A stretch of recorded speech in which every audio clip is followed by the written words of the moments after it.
Shalom, selamat pagi untuk Bapak Ibu serta saudara-saudari yang terkasih. Kembali lagi kita bertemu dalam renungan harian Gereja Toraja, Sabtu 14 Agustus 2021. Mari kita merendahkan diri di hadapan Tuhan dan meminta pertolongan daripadanya. Pertolongan kita adalah dalam nama Tuhan yang menjadikan langit dan bumi. Salam sejahtera dari Allah Bapa, Putra dan Roh Kudus bagi kita sekalian. Bapak Ibu serta saudara-saudari yang terkasih, mari kita menjadikan firman Tuhan sebagai penuntun di dalam kehidupan kita.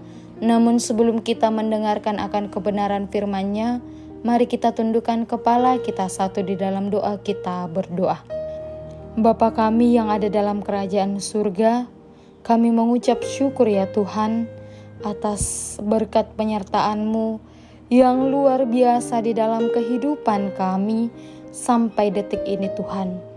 Ya Tuhan, di hari ini, di pagi hari ini, kami mau melandaskan segala aktivitas kami dengan membaca, merenungkan akan kebenaran firman-Mu Tuhan. Buatlah kami agar kami dapat mengerti setiap firman-Mu dan dapat menerapkan di dalam kehidupan kami setiap harinya Tuhan. Inilah doa kami di dalam nama Yesus Kristus, Tuhan dan Juru Selamat kami. Amin. Firman Tuhan kita pada pagi hari ini terambil dari Yohanes pasal 4 ayat yang pertama hingga ayatnya yang ke-26. Firman Tuhan berbunyi demikian. Percakapan dengan perempuan Samaria. Ketika Tuhan Yesus mengetahui bahwa orang-orang Farisi telah mendengar bahwa ia memperoleh dan membaptis murid lebih banyak daripada Yohanes. Meskipun Yesus sendiri tidak membaptis, melainkan murid-muridnya, ia pun meninggalkan Yudea dan kembali lagi ke Galilea. Ia harus melintasi daerah Samaria, maka sampailah ia ke sebuah kota di Samaria yang bernama Sikar, dekat dengan tanah yang diberikan Yakub dahulu kepada anaknya Yusuf. Di situ terdapat sumur Yakub. Yesus sangat letih oleh perjalanan, karena itu ia duduk di pinggir sumur itu.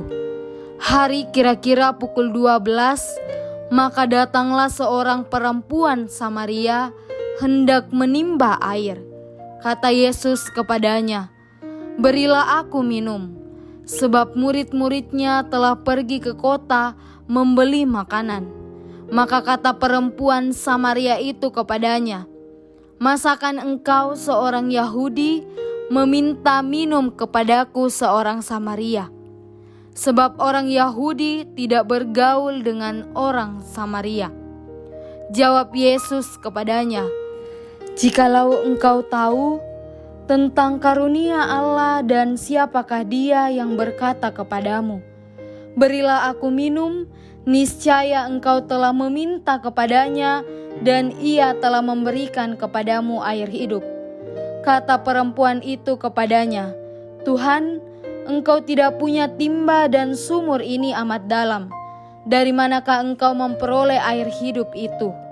Adakah engkau lebih besar daripada bapa kami Yakub yang memberikan sumber ini kepada kami dan yang telah minum sendiri dari dalamnya, ia serta anak-anaknya dan ternaknya?" Jawab Yesus kepadanya, "Barang siapa minum air ini, ia akan haus lagi. Tetapi barang siapa minum air yang akan kuberikan kepadanya, ia tidak akan haus untuk selama-lamanya.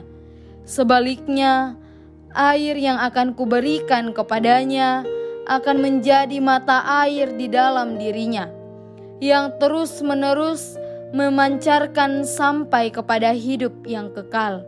Kata perempuan itu kepadanya, "Tuhan, berikanlah aku air itu, supaya aku tidak haus dan tidak usah datang lagi ke sini untuk menimba air." Kata Yesus kepadanya, "Pergilah, panggillah suamimu dan datang ke sini." Kata perempuan itu, "Aku tidak mempunyai suami." Kata Yesus kepadanya, "Tepat katamu bahwa engkau tidak mempunyai suami, sebab engkau sudah mempunyai 5 suami dan yang ada sekarang padamu bukanlah suamimu. Dalam hal ini engkau berkata benar." Kata perempuan itu kepadanya, "Tuhan, nyata sekarang padaku bahwa engkau seorang nabi.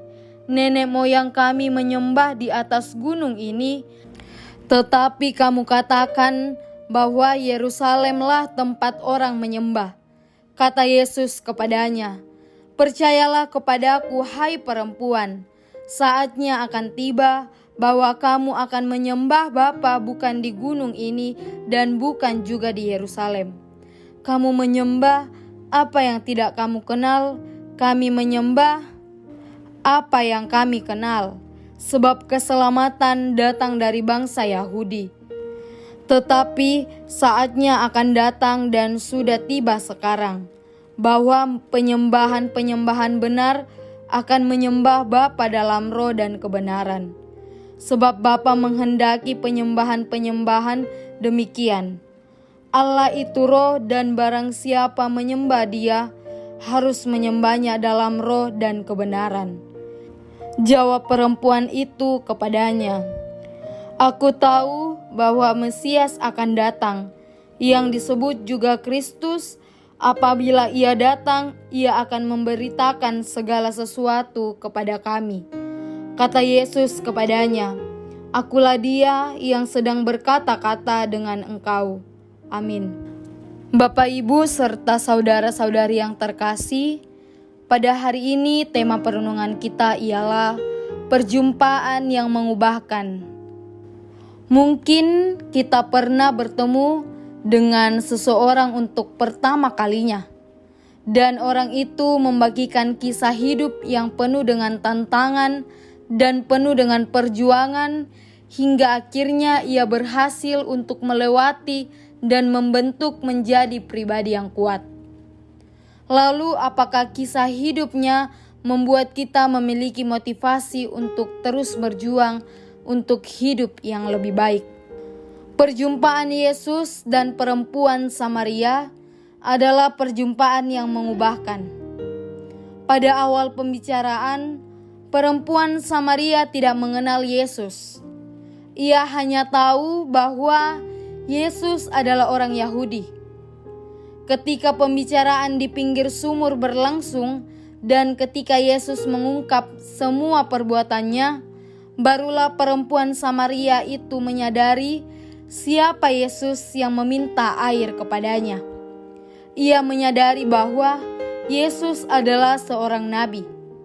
Yesus tidak hanya sampai di situ, ia membimbing perempuan Samaria untuk mengenal bahwa Dia adalah Mesias.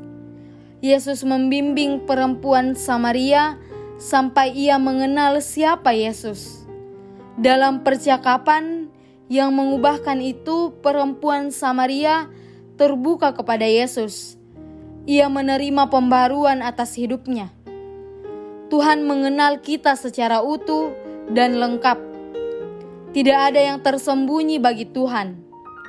Perjumpaan kita dengan Tuhan, baik itu melalui doa, baik itu dengan membaca Alkitab atau melalui pengalaman-pengalaman hidup kita, haruslah menjadi perjumpaan yang mengubah hidup kita. Perjumpaan yang mengubahkan itu bisa terjadi jikalau kita benar-benar terbuka di hadapan Tuhan, mengungkapkan semua keberadaan kita, mengakui bahwa kita lemah, kita berdosa, dan kita menyadari bahwa hanya Tuhan yang mampu mengubahkan kita. Kiranya firman Tuhan pada pagi hari ini dapat memotivasi kita untuk melakukannya di dalam kehidupan kita setiap harinya. Amin. Bapak, Ibu, serta saudara-saudari yang terkasih, kembali kita menundukkan kepala, kita satu di dalam doa, kita berdoa. Bapa di dalam kerajaan surga, kembali kami menundukkan kepala ya Tuhan. mengucapkan berkat atas penyertaan-Mu sampai hari ini, dan firman-Mu yang masih boleh kami dengar juga sampai saat ini Tuhan. Bantulah kami untuk menjadi sesuai dengan firman-Mu di dalam kehidupan kami. Ajarkan kami agar dapat sesuai dan selaras dengan kehendak-Mu Tuhan. Ya Tuhan, di dalam doa kami datang mendoakan segenap jemaat-Mu dimanapun mereka berada Tuhan. Engkau berkati mereka satu persatu di dalam kehidupan mereka, di dalam setiap aktivitas mereka. Berikan mereka kekuatan, kesehatan, kebahagiaan di dalam hidup mereka Tuhan. Di dalam pekerjaan mereka, di dalam tanggung jawab mereka Tuhan, Engkau sertai mereka, Engkau berkati mereka Tuhan. Ya Tuhan, yang dalam keadaan lemah akan sakit penyakit yang mereka rasakan Tuhan, yang dalam pergumulan-pergumulan Engkau datang sebagai perisai, menjamah setiap sakit penyakit yang mereka rasakan, dan Engkau menjadi sumber jawaban dari setiap pergumulan yang mereka alami. Ya Tuhan, yang dalam keadaan sukacita atas pertambahan usia mereka Tuhan, Engkau lengkapi setiap sukacita yang mereka rasakan.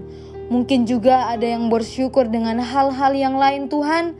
Engkau juga lengkapi sukacita yang mereka rasakan Tuhan. Ya Tuhan, pada saat ini kami datang juga mendoakan negara kami, yang dimana Engkau tahu Tuhan, negara kami yang sedang dilanda banyaknya permasalahan. Di dalam negeri kami ini, di dalam negara kami ini Tuhan, kami taruh semua di dalam tangan-Mu. Engkau yang akan menyertai, Engkau yang akan memulihkan negara dan negeri kami ini Tuhan. Ya Tuhan, inilah ungkapan syukur dan permohonan kami yang kami haturkan di dalam nama Yesus Kristus, Tuhan dan Juru Selamat kami. Amin. Mari kita selalu menjadikan firman Tuhan menjadi patokan di dalam hidup kita. Oleh karena itu, mari kita menerima berkat Tuhan. Kiranya Allah mengasihani kita dan memberkati kita. Kiranya Ia menyinari kita dengan wajah-Nya. Amin. Selamat melanjutkan segala aktivitas kita. Tuhan Yesus senantiasa menyertai dan memberkati kita.